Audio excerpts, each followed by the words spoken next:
കടലും വിമാനവും തീവണ്ടിയും എല്ലാം ആദ്യമായി നേരിൽ കണ്ടതിന്റെ സന്തോഷത്തിലാണ് വയനാട് തിരുനെല്ലിയിലെ ബഡ്സ് പാരഡൈസ് സ്പെഷ്യൽ സ്കൂളിലെ വിദ്യാർത്ഥികൾ. വർഷങ്ങളായുള്ള ആഗ്രഹം സഫലമായതിന്റെ ആഹ്ലാദം ആടിയും പാടിയും കുട്ടികൾ അവിസ്മരണീയമാക്കി. തിരുനെല്ലി പഞ്ചായത്തിന്റെ കീഴിലാണ് ബഡ്സ് പാരഡൈസ് സ്പെഷ്യൽ സ്കൂൾ. കഴിഞ്ഞ ദിവസമാണ് ഇവിടുത്തെ 35 കുട്ടികളുമായി അധ്യാപകർ കൊച്ചിയിലേക്ക് യാത്ര തിരിച്ചത്. പ്രധാന അധ്യാപകൻ CS ആഷിഖിന്റെ നേതൃത്വത്തിൽ 10 അധ്യാപകരും ഒപ്പമുണ്ടായിരുന്നു. Kochi metro, water metro, fort Kochi, Kochi വിമാനത്താവളം, തൃപ്പൂണിത്തുറ പാലസ്, കുന്നുമ്മൽ കൊട്ടാരം എല്ലാം കുട്ടികൾ നടന്നു കണ്ടു. ആഞ്ഞടിക്കുന്ന തിരമാലകൾ കുഞ്ഞു കണ്ണുകളിൽ കൗതുകം നിറച്ചു. കുറേ നേരം കടൽ നോക്കി നിന്നു. പിന്നെ തിരകൾക്കൊപ്പം തുള്ളിച്ചാടി കളിയായി. ഡോക്ടർ കലാം എഡ്യൂക്കേഷണൽ ട്രസ്റ്റിന്റെയും വേൾഡ് വൈഡ് എഡ്യൂക്കേഷൻ കൺസൾട്ടൻസിയുടെയും സഹകരണത്തോടെയായിരുന്നു യാത്ര. കുട്ടികളുടെ ആഗ്രഹങ്ങൾക്ക് നിറം നൽകിയ സന്തോഷത്തിലാണ് അധ്യാപകരും. Mathrubhumi news, Wayanad.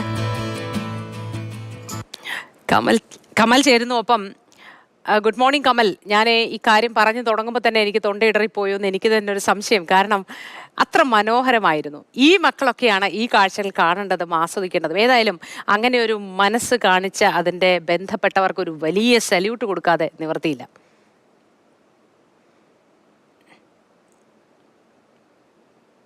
Good morning Moti പറഞ്ഞത് ശരിയാണ്. കാരണം ഇത്തരം കുട്ടികൾക്ക് തന്നെയാണ് ഈ കാഴ്ചകളൊക്കെ കാണിച്ചു കൊടുക്കേണ്ടത്. പ്രത്യേകിച്ച് വയനാട്ടിൽ തന്നെ തിരുനെല്ലി എന്ന് പറയുമ്പോൾ വയനാട്ടിൽ വനമേഖലയോട് ചേർന്ന് കിടക്കുന്ന അത്രയും ഉള്ളോട്ടുള്ള പ്രദേശം, അവിടെയുള്ള ഒരു ബഡ്സ് സ്കൂൾ.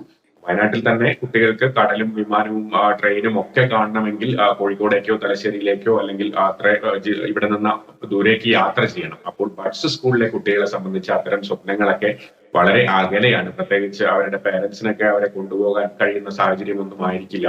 അപ്പോഴാണ് അവിടുത്തെ അധ്യാപകർ ഇത്തരത്തിൽ മറ്റ് NGOകളുടെയൊക്കെ സഹായത്തോടു കൂടെ കൊച്ചിയിലേക്ക് ഒരു യാത്ര സംഘടിപ്പിക്കുന്നത്. കൊച്ചിയിലാണെങ്കിൽ വിമാനത്താവളമുണ്ട്, മെട്രോയുണ്ട്, വാട്ടർ മെട്രോയുണ്ട്, മറ്റ് കാഴ്ചകളൊക്കെയുണ്ട്, ഫോർട്ട് കൊച്ചിയുണ്ട്, ബീച്ചിൽ പോയി. അങ്ങനെ ആ കുട്ടികൾക്ക് അവരുടെ വലിയൊരു ആഗ്രഹം, വർഷങ്ങളായി ഉള്ള ഒരു ആഗ്രഹമാണ് ഇത്തരം കാര്യങ്ങളൊക്കെ കാണണമെന്നുള്ളത്. അത് സാധിച്ചു കൊടുക്കാൻ കഴിഞ്ഞു എന്നത് വലിയൊരു കാര്യം തന്നെയാണ്. പ്രത്യേകിച്ച് അവിടുത്തെ അധ്യാപകരെയും ഇതിന് സഹായിച്ച മറ്റു സംഘടനകളെയും ഒക്കെ നമുക്ക് അഭിനന്ദിച്ചേ പറ്റൂ.